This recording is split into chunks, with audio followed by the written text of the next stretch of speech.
Shalom jemaat Tuhan, saya Pastor Yer, selamat datang di Kingdom Devotion. Hari ini kita akan merenungkan firman Tuhan bersama-sama, masih daripada kitab Titus. Rasul Paulus telah memberitahukan kepada Titus beberapa nasihat tentang bagaimana menyikapi para pengajar sesat yang telah berhasil membuat kekacauan di tengah jemaat di Kreta pada saat itu. Hari ini kita akan melihat salah satu tanda bagaimana mengenali seorang pengajar sesat. Pada saat itu pengajar sesat ada di antara jemaat dan mereka sulit untuk diidentifikasi, sulit untuk dikenali. Mereka terlihat, terdengar, dan terkesan seperti pengikut Kristus. Namun sesungguhnya mereka adalah bagian dalam kelompok pengajar sesat. Dengan begitu Rasul Paulus perlu memberikan sebuah tanda penting, satu dari sekian banyak tanda, supaya jemaat di Kreta menjadi waspada dan semakin hati-hati. Mari kita baca bersama-sama Titus pasal yang pertama ayat ke-16. Dikatakan seperti ini: mereka mengaku mengenal Allah, tetapi dengan perbuatan mereka menyangkal Dia. Mereka keji dan durhaka dan tidak sanggup berbuat sesuatu yang baik. Jemaat Tuhan, menurut Paulus, salah satu penanda penting bahwa seorang murid Kristus sejati atau bukan dilihat daripada tindakannya. Sebuah pengakuan percaya dan mengenal Allah tidaklah cukup, harus disertai dengan tindakan yang nyata. Hal ini membuat seluruh jemaat di Kreta pada saat itu untuk menjadi lebih dewasa dan tidak tertipu dengan pengajar palsu yang bersembunyi di antara mereka. Saya memiliki sedikit cerita buat kita semua. Ketika saya masih belajar di seminari di Filipina pada saat itu, saya memiliki banyak pengalaman yang unik sebagai orang Indonesia di tengah-tengah orang Filipina.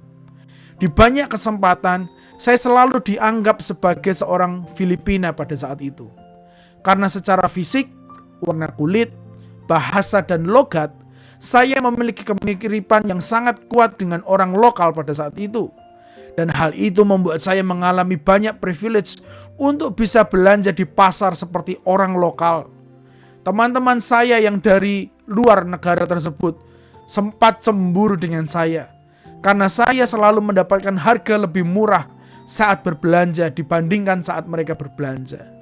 Dan orang lokal sering tidak percaya ketika saya mengatakan bahwa saya orang Indonesia. Mereka tidak percaya ketika saya mengaku saya bukanlah orang Filipina yang baru pindah dari luar negeri. Saya asli Indonesia. Mereka hanya percaya ketika saya menunjukkan kartu identitas dan paspor saya. Karena hanya dengan kartu itulah identitas saya yang asli bisa dikenali. Demikian juga dalam kehidupan kita rohani, jemaat Tuhan. Terkadang kita sulit untuk bisa mengenali ini seorang murid Kristus sejati atau bukan. Seorang pengajar sesat hidup di antara kita bersama-sama sebagai orang percaya yang mengaku mengenal Kristus. Tetapi seperti yang dikatakan oleh Rasul Paulus, penanda penting bahwa dia seorang murid sejati adalah daripada tindakannya. Jemaat Tuhan, kalau kita mau menjadi murid Kristus yang sejati, yang menjadi tanda pengenal pentingnya kita adalah bagaimana kita bertindak sehari-hari. Supaya kita dikenal sebagai seorang murid sejati, maka kita harus menghidupi firman yang kita percaya tersebut.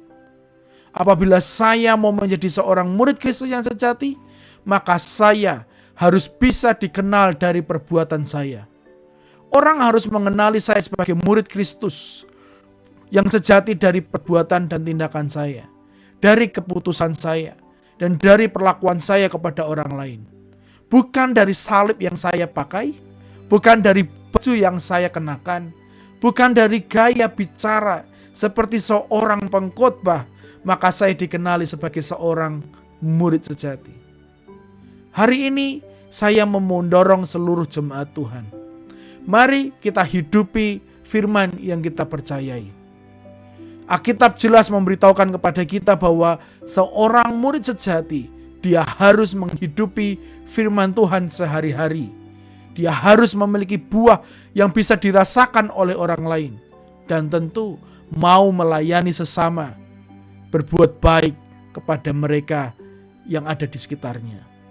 Saya akan tutup dengan satu ayat, dikatakan seperti ini dalam Yohanes 15 ayat 8. Dalam hal inilah Bapakku dipermuliakan, yaitu jika kamu berbuah banyak, dan dengan demikian kamu adalah murid-muridku.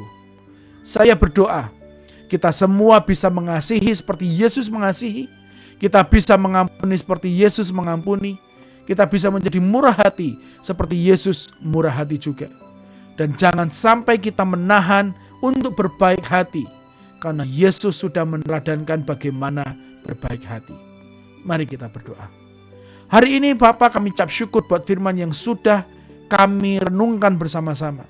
Kami diingatkan untuk memberi diri kami, menghidupi firman itu, supaya kami menjadi murid Kristus yang sejati. Kami tidak mau hanya menjadi orang Kristen biasa. Kami tidak mau hanya menjadi orang Kristen yang pergi ke gereja setiap hari Minggu secara rajin. Tapi kami mau menjadi murid Kristus sejati. Kami mau menjadi anak Allah yang sejati, di mana kami menghidupi firman yang kami percaya itu. Biar orang di sekitar kami bisa melihat, mengenal kami sebagai seorang anak Tuhan, seorang percaya dari kelakuan dan tindakan kami. Terima kasih ya Bapak, di dalam nama Yesus, haleluya. Amin, amin. Jemaat Tuhan, menjadi murid sejati adalah ketika kita menghidupi firman dalam kehidupan kita sehari-hari. Tuhan Yesus memberkati dan sampai jumpa minggu depan.